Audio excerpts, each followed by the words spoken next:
Invincible.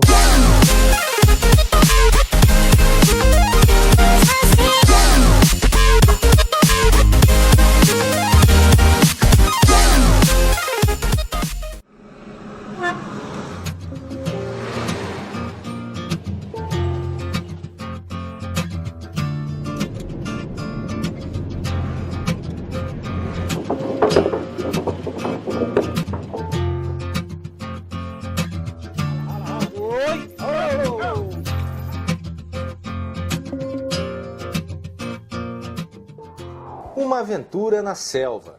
Foram mais de 2.000 quilômetros na estrada que nos anos 70 cortou o Novo Eldorado, a maior floresta tropical do mundo, a Amazônia. Vamos ver de perto a obra que foi um sonho de conquista, mas que trouxe muitos danos ao meio ambiente e permanece inacabada. Carros e caminhões trafegam em meio a muita lama e poeira. No Caminhos da Reportagem de hoje, você vai conhecer a história da Transamazônica.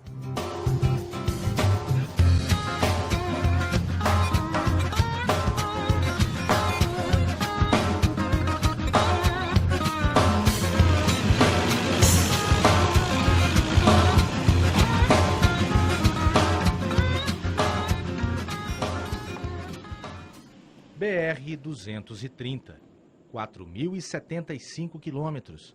Aqui começa a nossa aventura.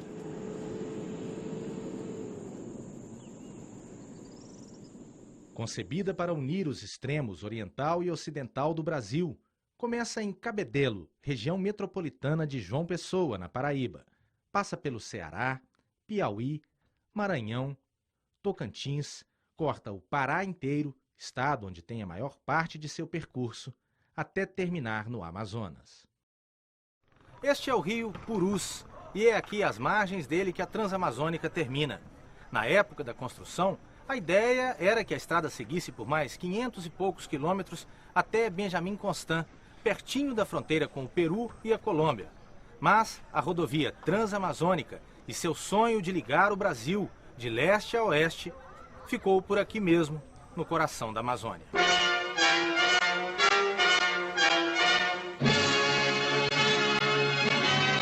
Ligando o litoral nordestino à fronteira com o Peru. O ministro adiantou que a Transamazônica deverá ser inaugurada 7 de setembro de 1972. Será um grito de independência de uma vasta região, até hoje escravizada à falta de meios de transporte e comunicações. No mapa, o traçado mudou mais de uma vez. Em 1970, quando começaram as obras, imaginava-se que a rodovia fosse terminar em Cruzeiro do Sul, no Acre, e que, de lá, seria ligada ao Peru, atravessaria a Cordilheira dos Andes até chegar a Lima. Tudo isso em menos de 2 anos. A lição da selva aos ousados foi dura. 40 anos depois, a Transamazônica tem trechos que pouco mudaram desde quando foram abertos.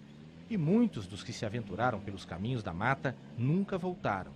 Não foi a primeira vez.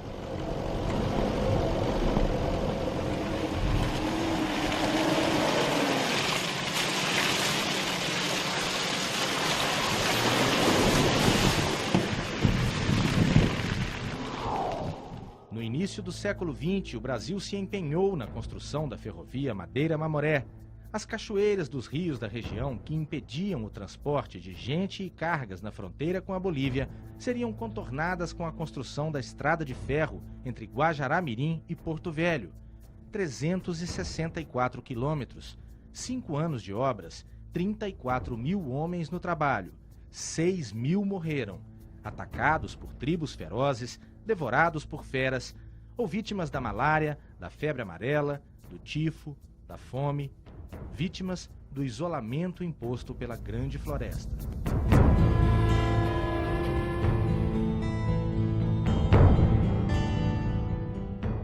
É claro que 70 anos depois, quando começou a construção da Transamazônica, os recursos eram outros.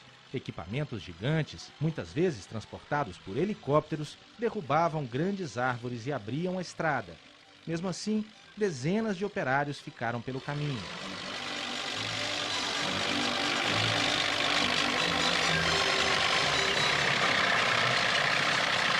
primeira parte da BR-230, soma de trechos que já existiam antes dos anos 70, com outros novos abertos pelos militares, é asfaltada. Nossa equipe vai seguir pelo pedaço amazônico da rodovia. Estamos na divisa entre Tocantins e Pará, Rio Araguaia. A ponte ainda não está pronta. Tomamos a balsa, sem imaginar quantas vezes faríamos isso nas próximas 3 semanas. 230.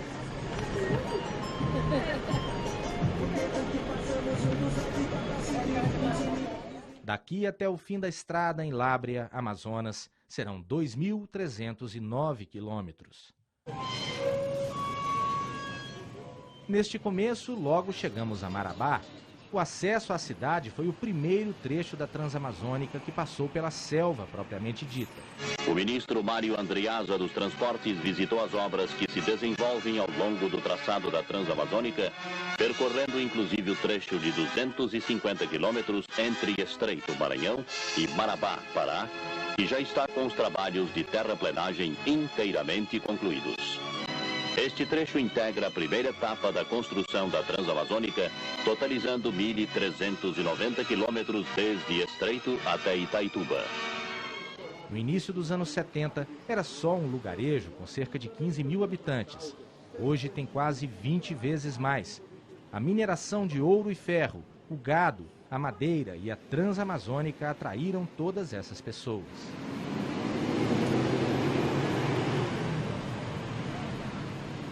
Daqui para frente, nada de asfalto, mas a estrada está em boas condições. Muito movimento. Caminhões pesados atravessam pontes de madeira de aparência frágil. Muitas delas têm ao lado o que restou da ponte de concreto nunca terminada. Um após o outro, os veículos passam e levantam poeira. Dá para enxergar nada, né? Não. Complicado. Muita poeira. Difícil enxergar. Mesmo assim, a Transamazônica está viva. – 180 quilômetros adiante, chegamos a Novo Repartimento. A cidade mudou de lugar depois da construção da represa de Tucuruí, no Rio Tocantins, em 1981. Mas continuou na Transamazônica. É um lugar de muitas motocicletas. É assim pela Amazônia afora. Mas pouca gente usa capacete, equipamento obrigatório pelo Código de Trânsito. Aqui, tudo parece improvisado. Encontramos o seu Atenor, que veio da Bahia nos anos 70 tentar a sorte na Transamazônica. O senhor veio para cá por quê? É que eu achei que era melhor para mim trabalhar. Foi de Teixeira de Freitas, no interior baiano, que veio essa família em busca de condições melhores para viver e trabalhar. Melhores que aqui não tem, não. Uns 11 irmãos aqui, fora os cunhados. Foi tudo aqui que criamos, graças a Deus. Ali, aqueles dois ali é irmão nosso, aqueles dois estão ali. Nossa família querendo. E graças a Deus nós moramos quase tudo nesse trechinho aqui. Quando nós chegamos aqui pro Pará, estava fazendo a Transamazônica. É mesmo? Meu pai ajudou a desbravar muitas vezes. Que naquele tempo aqui, moço, aí a gente para passar aqui na Transamazônica era de Jeep e Fusca. Eram os carros que existiam naquele tempo. E ainda levando nos braços. Levando nos braços porque estrada mesmo não tinha não. Hoje, graças a Deus, nós estamos no céu. Nós estamos no céu e graças a Deus nós estamos tocando a vida como pode tocar agora, está tranquilo. Tudo tranquilo para nós aqui. Eu acho que eu não saí daqui ainda. Já tem muita história para contar. Os irmãos nos convidam a conhecer os pais, ali pertinho também. Logo encontramos a matriarca, dona Heloísa, 80 anos. Diz que hoje a vida é muito boa, melhor ainda se comparada ao que ela enfrentou no fim dos anos 60, quando a família se mudou para a região. Não tinha nada e sofrimento era demais. Deus me ajudou todo. Eu criei, não roubei de ninguém, não matei ninguém. Chega seu Afonso. Esse aqui é o meu pai. 84 anos e muita história. 84 ou 86? Eu morava na Bahia. Nós somos Aí eu andava caçando miora. Mas não tinha drogado, mas a gente pobre precisa trabalhar. Nós não tínhamos que trabalhar. Não tinha mais onde trabalhar, acabei de fazer no Machado. A minha terra, né? Que todo mundo tinha um pedacinho de terra. Depois da conversa com os pioneiros, vamos caminhar um pouco pela cidade.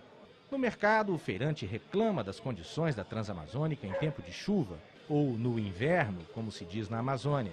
É difícil, ó. Acontece assim, ó, o rolo de banana aí já tudo amadurecendo, o carro atola aí pelos caminhos. Tem vezes falta banana, tem vezes quando chega maduro em risco do carro aí, porque quebra no caminho. Na lama, os caminhões atolam. Na seca, o problema são os buracos que estragam as frutas pelo caminho. Quando as bananas chega tudo preto assim, ó. Uma machucada, relata.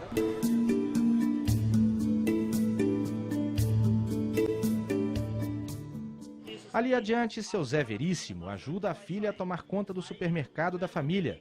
Ele conta que começou a trabalhar ainda rapaz. Sou de lá do Maranhão, nasci no município de Barra do Corda, vim para Imperatriz com idade de 6 anos, acabei de criar ali no município de Imperatriz. Seduzido pela oportunidade que a abertura da Transamazônica representava, mudou-se. A filha tinha apenas 6 meses quando a família chegou ao Pará. Quase 4 décadas depois, seu Zé é só orgulho. Eu sou um brasileiro satisfeito com a vida que eu levo. De família muito pobre, consegui formar a minha filha mais velha em faculdade particular. Valeu a pena vir para cá. Eu sou feliz aqui. Eu até tenho hora que eu digo assim, eu sou um dos homens mais felizes do mundo. Fui criado sem pai, não tive a oportunidade de estudar. Eu tenho uma identidade que eu gosto de mostrar ela assim, que ficou de lembrança, porque o meu nome é só um rabiscozinho. Hoje eu já desenvolvi um pouquinho mais, eu já faço ele melhor. E aprendi muita coisa, o mundo me ensinou muita coisa. Construí essa família aqui, no município de Novo Repartimento. Sou pai de 7 filhos, 4 mulheres, 3 filhos homens. Um é falecido com 27 anos de idade, morreu num acidente, mas morreu fazendo aquilo que ele gostava, trabalhando.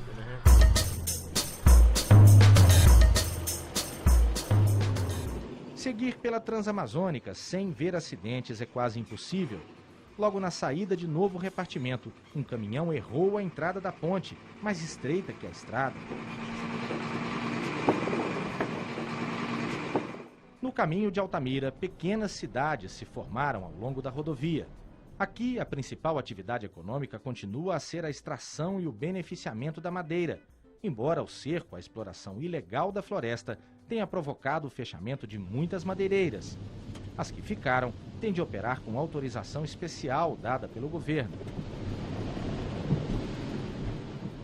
Mesmo com a chuva fraca, vamos bem pela estrada sem asfalto.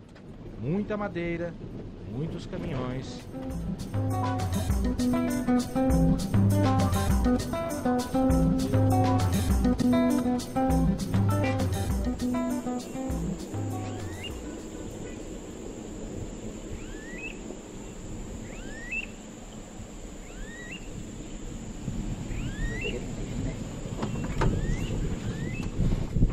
Renato Bergamin é caminhoneiro, sempre passa por aqui, transporta madeira até Marabá, ele mora em Altamira. Entre as duas cidades, são 480 quilômetros. Nesta época do ano, a viagem é tranquila. Tá mais ou menos a estrada, né? Não tá tão ruim não, igual era antigamente, né? Mas no inverno é cruel demais. Muita lama mesmo, atoleiro, né? Distantes dos grandes centros no interior da Amazônia, vivem 1,5 milhão de brasileiros nas cidades e vilas cortadas pela rodovia.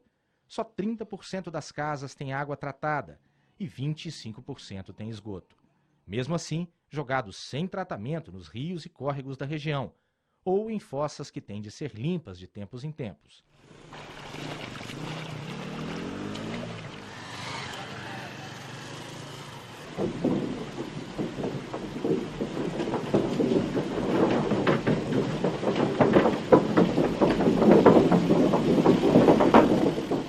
Conhecer os lugares de parada é fundamental para os viajantes, que quase nunca podem prever quando vão chegar a seu destino. Tem ladeira que quando chove não sobe não. Para quem precisa descansar e comer, o restaurante de seu Antônio é um porto seguro.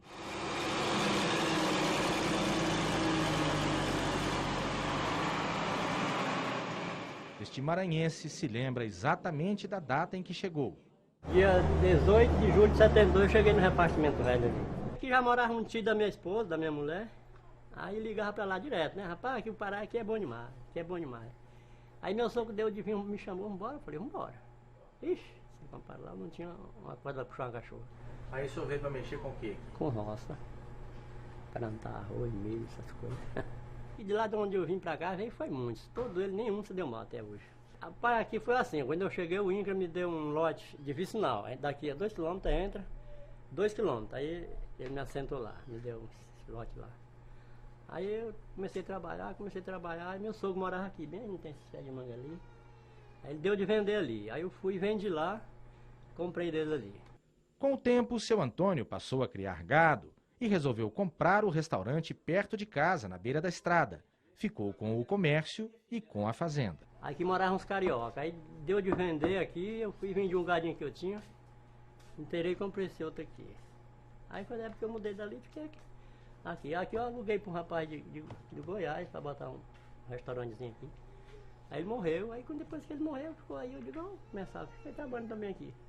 E aqui, eu, graças a Deus, tenho 42 alqueires de pé aqui, faço aqui comer numa boa, não deu, né? Tá bem melhor.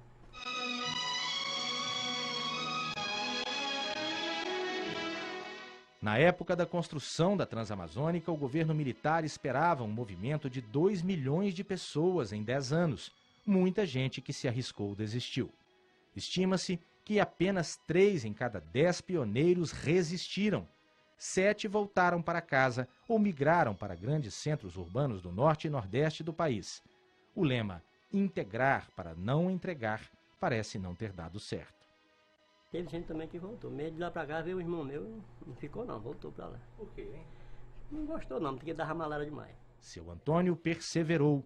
Na selva teve filhos, netos. Hoje são todos filhos da Transamazônica. Lá pra onde eu vim eu não tenho intenção de voltar mais não. O lugar é aqui? É aqui mesmo. A seguir, nossa equipe acompanha a dura vida de alguns brasileiros que aceitaram o desafio de vencer a floresta.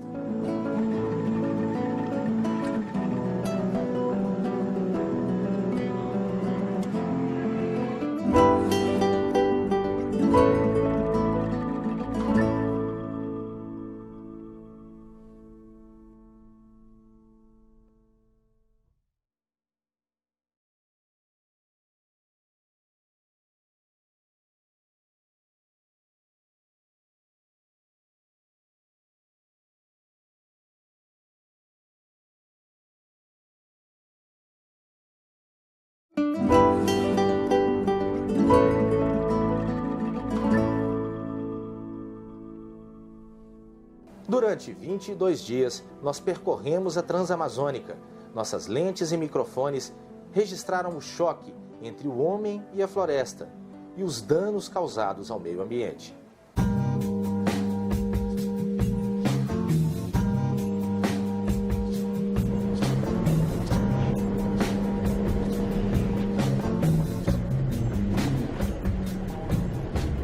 Hoje, 21 milhões de pessoas vivem na Amazônia brasileira, 3 vezes mais que em 1970.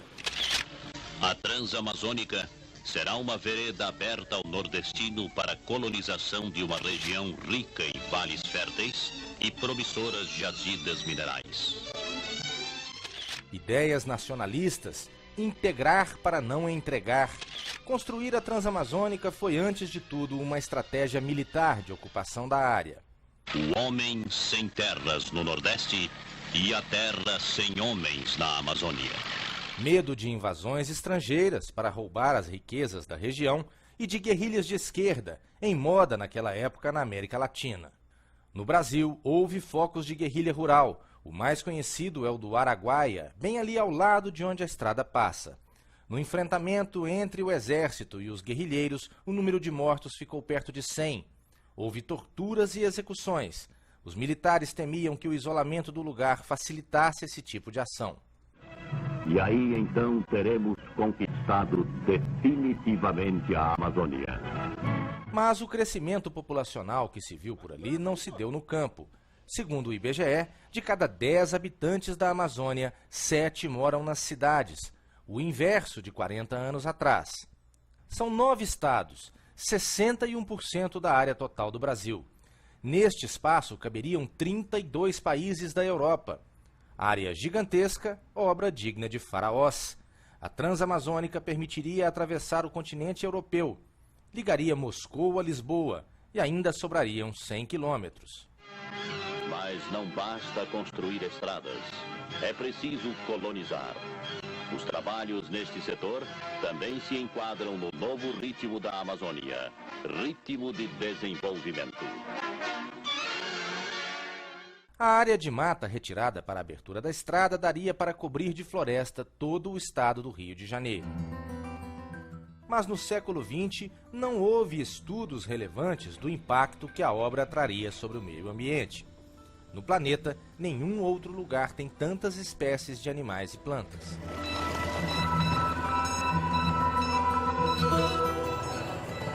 Ao longe, o grito dos outros macacos no fim de tarde parece um protesto. Não há como não haver conflito. Com os homens de outras bandas veio o gado.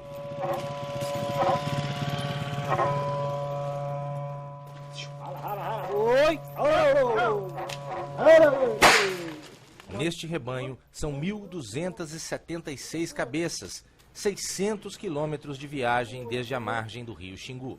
Até onde vocês vão? Novo repartimento. Quanto tempo leva? Há uns 30 dias ainda. Dia já? 30 dias já. Viaja 5 km por dia, 8, 10, não tem varia. 2 meses. Alguns quase todo o tempo a pé. E lá se vão eles, por entre carros, motos, caminhões. De tempos em tempos a Transamazônica surpreende. Durante quase todo o trajeto, o piso, claro, é de terra, não há pavimentação. Mas quando a gente se aproxima de algumas cidades, como agora, há um pequeno pedaço asfaltado. Mas logo tem-se a impressão de que isso não significa nenhuma vantagem. Além de ser apenas 2 quilômetros de pavimentação, é só buraco.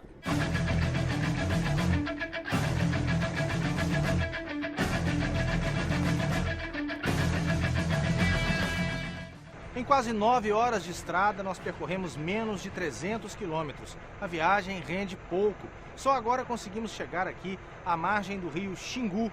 Do outro lado, nós vamos prosseguir por mais 65 quilômetros depois dessa travessia de balsa, até chegar a Altamira, que é onde pretendemos passar a noite.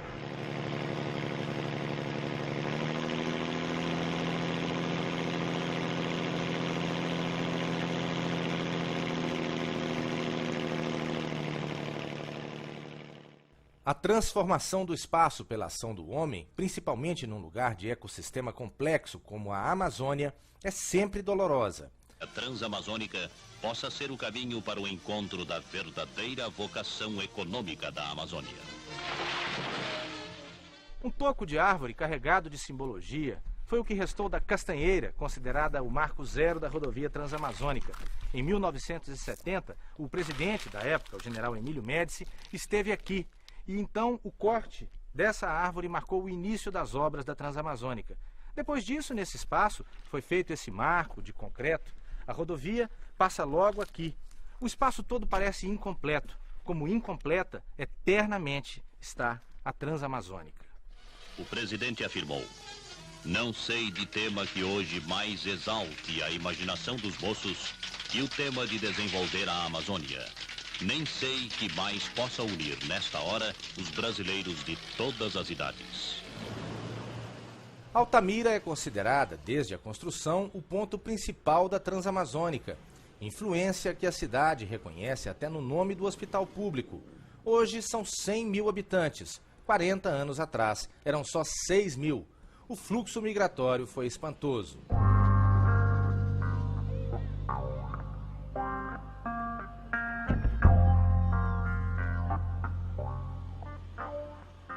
Antes da construção da Transamazônica, na década de 60, houve uma tentativa de moradores locais, apoiados pelo governo do Pará, de fazer uma estrada para Santarém, a 560 quilômetros.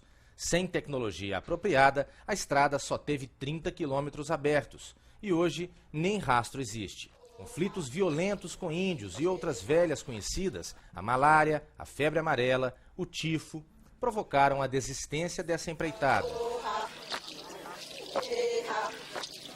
Vilmar é empresário, dono de uma gráfica. Veio de Goiás. Chegou a Altamira no início dos anos 80. Para a cidade pequena, em torno de Altamira tinha 20 e poucos mil habitantes. Ele lidera um movimento de empresários e entidades que querem o desenvolvimento da região. Critica o descaso com os pioneiros abandonados pelo governo logo depois de assentados. Mais de 60% frustrados, foram embora. Mas aqueles que ficaram, que realmente gostam da região e se identificaram aqui, é uma região muito boa para se morar, para criar os filhos, tranquila, não tem aquela busca desenfreada. Então você vive ainda tranquilo, você ainda pode sair de carro, deixar a porta aberta e voltar uma hora depois, o carro continua no mesmo lugar sem problema nenhum. Então, é uma coisa boa ainda. Vilmar conta que poucos receberam títulos de posse definitiva da terra. E em temas fundiários, onde não há documentos, há problemas. Falta de investimentos, inchaço populacional, colonos e seus descendentes padecem. Em Altamira hoje, 10% da população tem água, 90% não tem. Nós temos rede de esgoto em menos de 10%. Então há uma falta muito grande de infraestrutura. Também a questão de buscar um desenvolvimento, geração de emprego. Altamira tem quase 15 mil desempregados, cadastrados no SIM. Além disso, mudanças na lei de exploração da floresta causaram perdas drásticas no setor que já foi o mais forte na economia local, o madeireiro. A pouca atividade de extração de madeira que restou poderia render mais para a região. Seria preciso melhorar a logística, asfaltar a estrada até Marabá para conectar Altamira ao resto do país.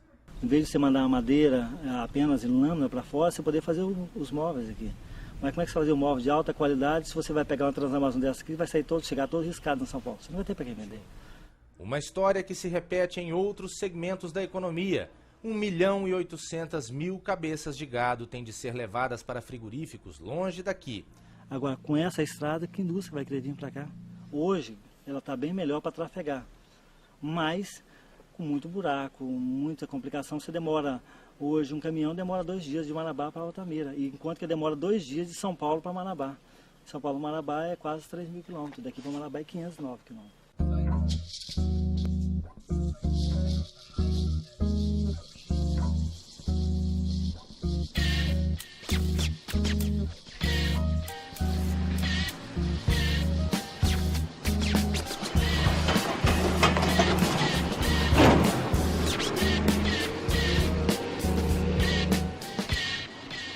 A política desenvolvimentista do governo da época estabeleceu modelos de cidades que seriam criadas. Quase nada resistiu ao tempo. Um pouco além, num percurso de 15 minutos de helicóptero sobre a selva, ergue-se o conjunto residencial da Agrovila. Um conjunto de 22 agrovilas forma uma agrópolis e 8 destas constituirão uma rurópolis. A primeira agrovila implantada às margens da Transamazônica, na região de Altamira, como todas as demais a serem organizadas, tem um total de 48 lotes urbanos, cada qual com 100 hectares, dispostos em forma de U. Ao deixar o escritório do INCRA, o presidente Médici caminhou ao encontro dos colonos que se encontravam nas proximidades. Conversou com vários deles, indagando sobre suas origens e as razões que os levaram à Amazônia. Teve também um encontro cordial com um garoto que, por ter sido o primeiro a nascer naquele núcleo colonizador, recebeu o nome de Transamazônico. Nós estamos em Rurópolis, um lugar muito marcante na história da Transamazônica. Aqui, a rodovia, que vem daquele lado, se encontra com uma outra estrada que tem uma simbologia muito carregada do espírito daquela época, do governo militar, das grandes construções. É a BR-163, essa aqui, que liga Cuiabá, em Mato Grosso, a Santarém, já às margens do rio Amazonas. Santarém, situada na foz do Tapajós, no Pará, foi elevada à categoria de cidade em 1848 e conta hoje com cerca de 40 mil habitantes. Santarém é uma cidade antiga. A colonização começou no século XVII, quando os portugueses exploraram o rio Amazonas e fundaram uma vila onde o Tapajós deságua no Grande Rio. Santarém não está na Transamazônica, mas sofre influência direta da estrada. Também viu sua população crescer exageradamente depois do esforço de colonização da Amazônia. tem quase 300 mil habitantes. Um tempo de grandes obras. Uma ponte de 14 quilômetros sobre a Baía da Guanabara, no Rio de Janeiro. Uma usina hidrelétrica, que seria a maior do mundo. E uma rede de rodovias na selva amazônica. De algumas restaram apenas trechos na mata, ligando nada a lugar algum, como a Perimetral Norte. Outras, como a BR-163, têm grande trânsito, trechos asfaltados, outros em pavimentação. A BR-319, entre Manaus e Porto Velho, já teve asfalto. Sem manutenção, a estrada acabou. Chegou a ser fechada ao tráfego. Nessas duas rodovias, batalhões de engenharia do Exército estão encarregados da recuperação. Um trabalho que avança lentamente.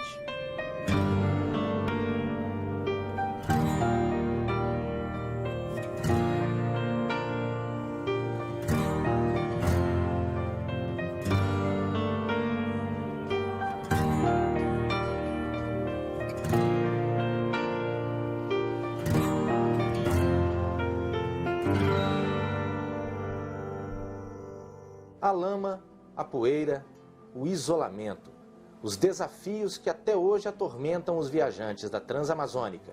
No próximo bloco.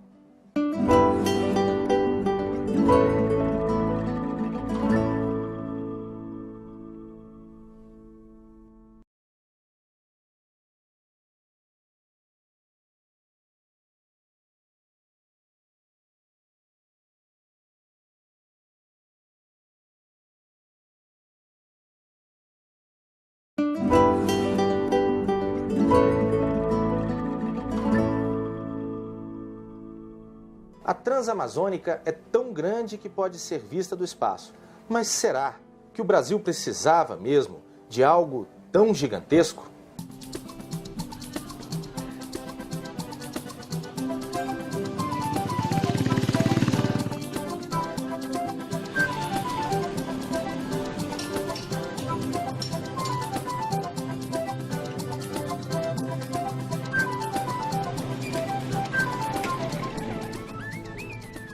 Rurópolis era para ser um centro de referência para as comunidades da Transamazônica, fazer parte inclusive dos roteiros dos turistas estrangeiros no país.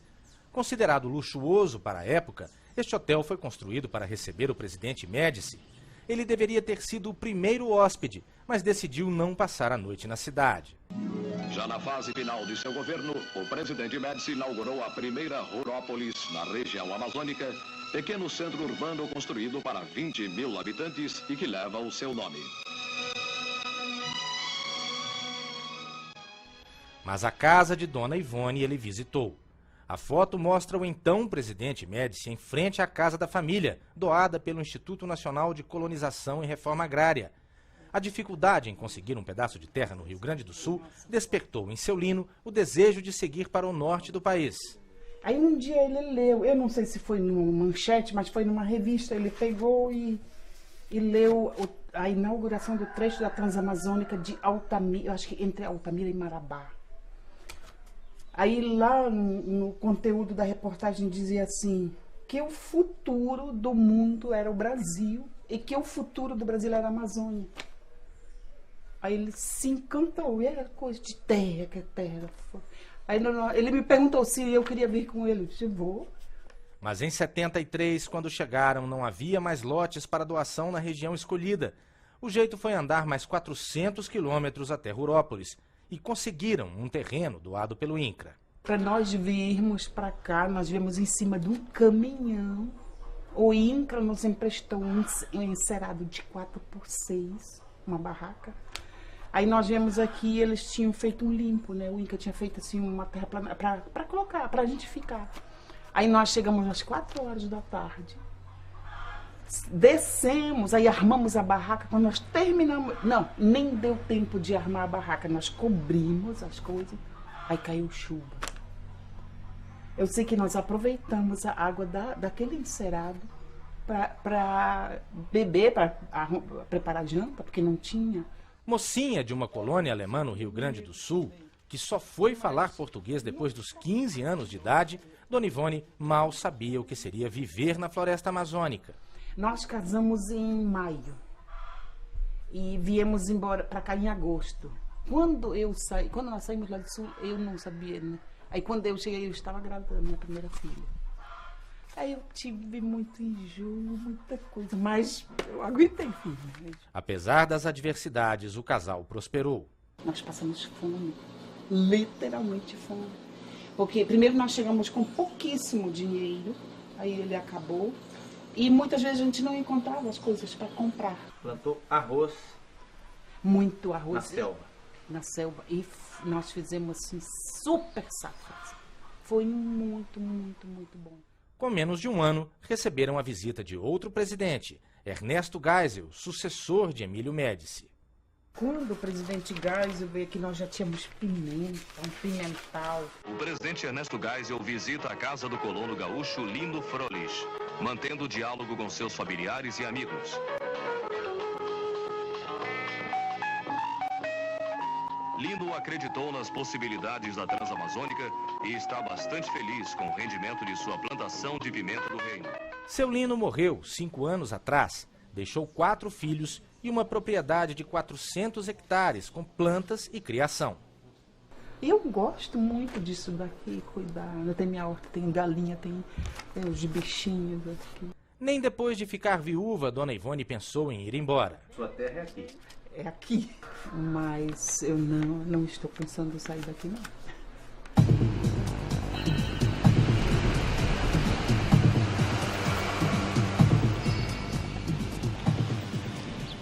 Vamos adiante na grande estrada.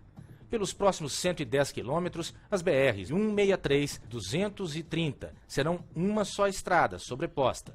Agora, depois de alguma chuva, algum barro.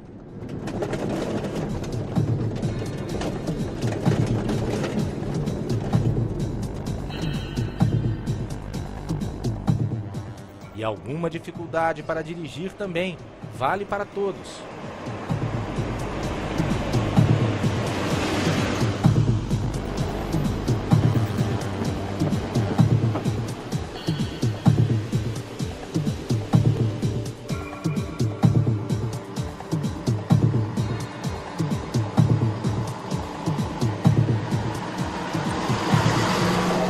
Dificilmente uma coisa dessas trafegaria numa estrada asfaltada noutra parte do Brasil, sem lataria, sem placas, sem nada.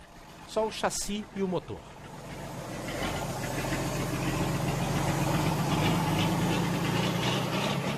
A Amazônia é mesmo o lugar onde todo tipo de aventureiros vem tentar a sorte, alguns bem famosos, como o sujeito que construiu este lugar, a 40 quilômetros da Transamazônica, às margens do Tapajós, Fordland.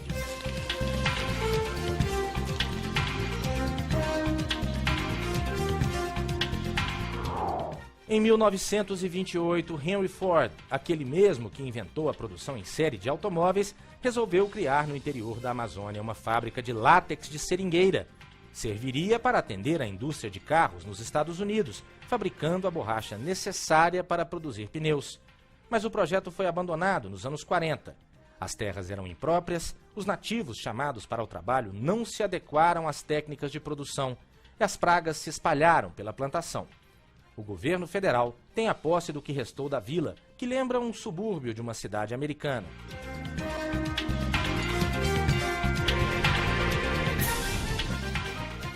Cai a noite. Cruzamos o rio Tapajós numa balsa. Do outro lado está Itaituba.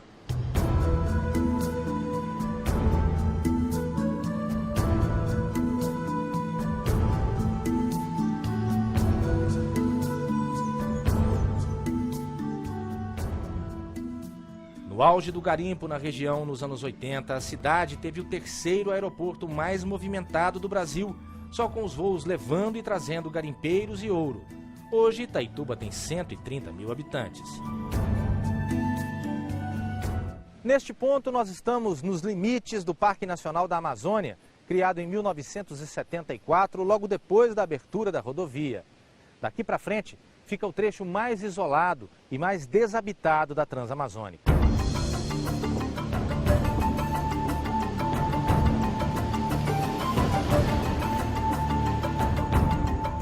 Rios que surgem de repente e desaparecem entre a vegetação, mata fechada. A estrada segue assim por mais de 100 quilômetros. Mas nem bem termina a área de preservação permanente e surgem os garimpos. A quantidade de pistas clandestinas de pouso e aviões parados não deixa dúvidas. Escondidos pela distância e pelo isolamento, os garimpos ainda proliferam por aqui.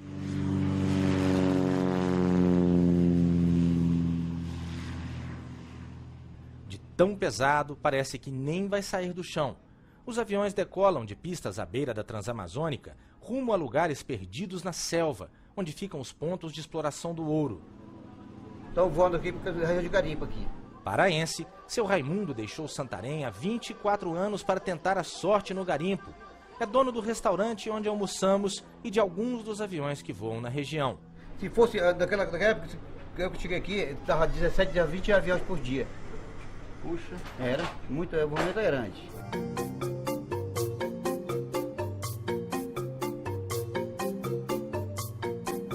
E o trecho entre Itaituba e Jacareacanga é mesmo deserto. Como são mais de 400 quilômetros sem nenhum posto de abastecimento, o jeito é a gente usar o combustível que trouxe de reserva neste galão. Vamos lá.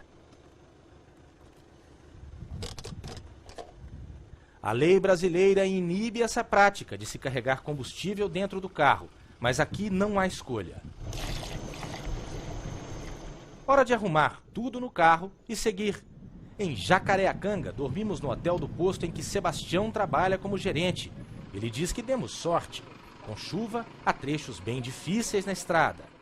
No dia que pega um dia de verão, né, que não chove, a estrada chega em 2 dias, dia e meio.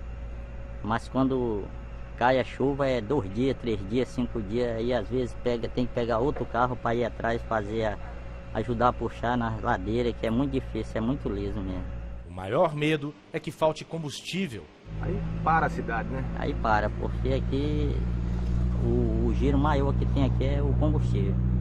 Se faltar o combustível, que aqui é área de garimpo, faltou o combustível para carro, para draga, que é do rio, balsa.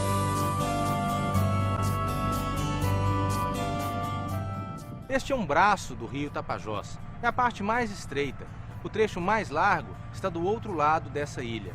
E é na outra margem do rio que fica Jacareacanga Velha, a antiga vila, que foi mudada para este lado por causa da Transamazônica.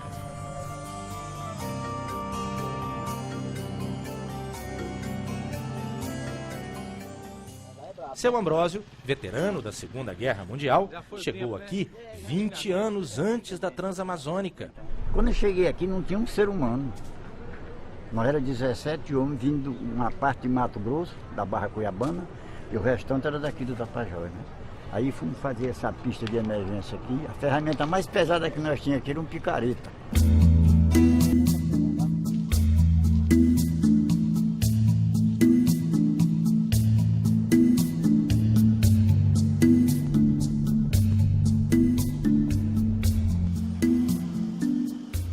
A pouco mais de 50 quilômetros de Jacareacanga está a divisa entre Pará e Amazonas.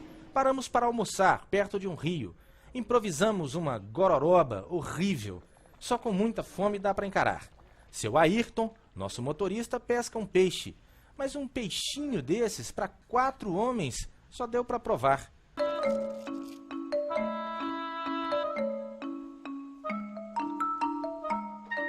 O negócio foi comer o que preparamos, por pior que fosse.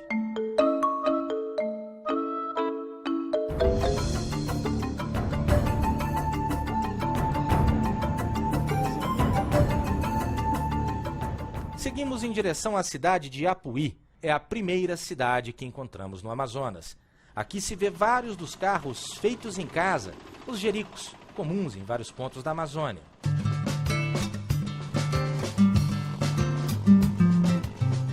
Esta região vive da madeira e do gado que ocupa as áreas desmatadas. Esta casa de farinha, na beira do rio Aripuanã, é de um grupo de descendentes de imigrantes do Ceará. Mas nesta geração, todos já são amazonenses. Um ganho extra, eles conseguem vendendo o que extraem da floresta. Aqui a gente vive de roça, vive de copaíba, castanha. Borracha também, quando no tempo que borracha estava dinheiro, a gente vivia de borracha. Era o principal, né? A principal fonte de renda é mesmo a farinha de mandioca, uma atividade trabalhosa. Cada uma botada de farinha que a gente chama de botada, né? É uma semana de serviço.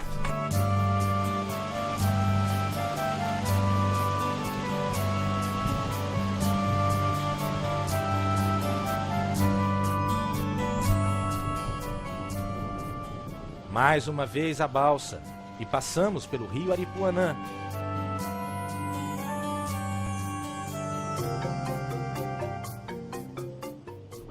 Na estrada, o movimento de caminhões madeireiros aumenta. Estamos nos aproximando do quilômetro 180, em Santo Antônio do Matupi.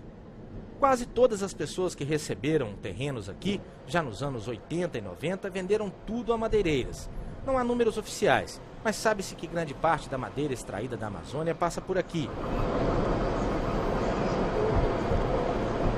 Lá adiante, uma porteira na estrada é a entrada da terra indígena Tenharim, do rio Marmelo. Os índios cobram pedágio, entre 20 e 100 reais conforme o tamanho do veículo. Ao ver a câmera, a menina que toma conta da porteira não cobra. O imbróglio está na justiça. Moradores da região estão contra a cobrança pelos indígenas, sem perspectiva de solução. Bom? Oi?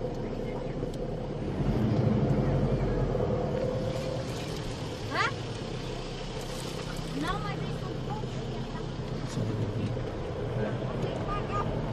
Vambora.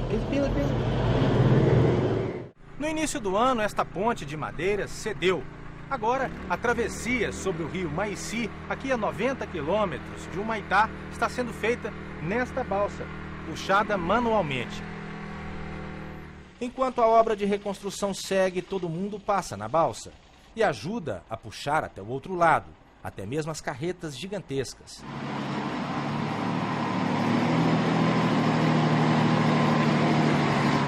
Este tratorista que encontramos mais à frente na rodovia conta que a ponte quebrou enquanto um caminhão passava. Ele veio e a ponte quebrou. A ponte estava podre, aqueles pilares cheios de cupim. Quando ele veio assim, aquelas estacas demoliu. Aí ele caiu dentro do rio. E ficou com aproximadamente uns de 6 a 8 metros de fundura ele ficou lá. Aí nós fomos lá e amarramos um cabo essa grossura nele lá e pesquemos ele.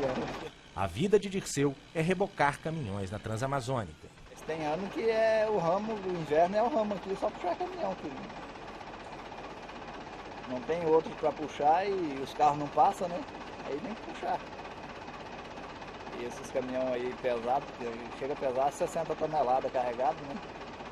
Quando não chove, há os riscos da falta de sinalização e da desatenção numa rodovia tão longa e cansativa. Um pequeno vacilo. Tava vindo de Humaitá e pro Apuí, né? Chegou naquela beira do barranco ali, fui desviado daquele buraco ali. Aí começou a quebrar daquele lado ali. E quebrou, tentei aplumar, né? Pra frente, mas não deu tempo não. Aí o baú, a mercadoria pendeu, né? Rapaz, foi um susto grande, hein? O susto foi grande? Foi. Só o susto, felizmente.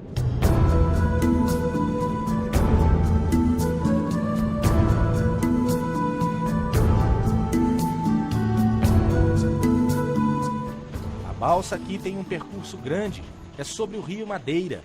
Do outro lado está o Humaitá, cidade importante do estado do Amazonas, que tem acesso por asfalto para Porto Velho e de lá para o resto do país.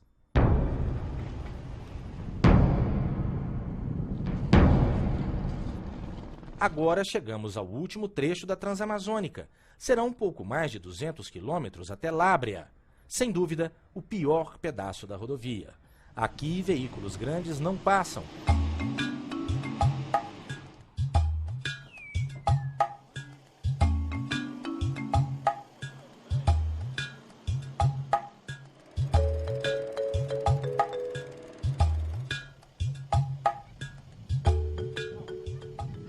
As mercadorias são levadas em caminhões menores, que vazios voltam com passageiros. Ronival é o motorista. Conta que a viagem de ida foi bem pior. Nós gastamos 3 dias essa viagem, de Humaitá a Lábrea. É mesmo? Quando tá seco, gasta a faixa de uns 150 litros de óleo para ir e voltar. Essa viagem, meu caminhão acabou, 210 litros, acabou lá no 24 para chegar. Seu Antônio, passageiro, estava com ele. Ei, boca quente, e a fome? Sem comer nada. as águas dessas garapés, dessas beiras de Irumbi, com meia dois aí. Eu vou até deixar de falar, porque senão eu só de falar que eu estou de chorar. Pode arrochar que vocês chegam lá hoje. Mas o tempo seco não é garantia de passagem tranquila. Os igapós, essas pequenas lagoas que se formam, estão no mesmo nível da estrada. A infiltração impede que o solo fique firme.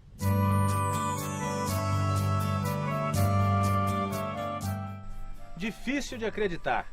Não há nenhuma nuvem no céu, nem sinal de chuva. Mesmo assim, a água que caiu 2 dias atrás deixou a estrada desse jeito. O resultado: estamos atolados. O jeito é ter paciência, desenrolar o cabo de aço do guincho, equipamento indispensável por aqui, prender na árvore e sair numa combinação de esforços do carro e do guincho.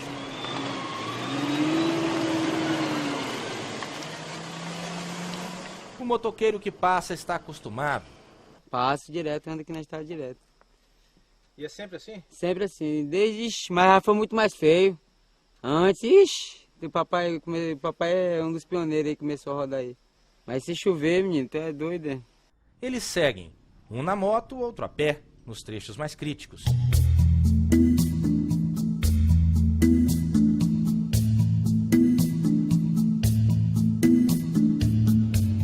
Seguindo a viagem, uma sucessão de trechos muito ruins e mais atoleiros.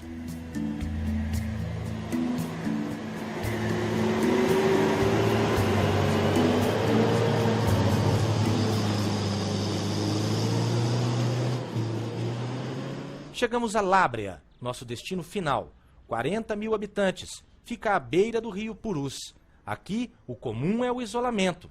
Com toda a dificuldade que a gente tem quando acontece um caso de doença, que a gente fica ilhado, né?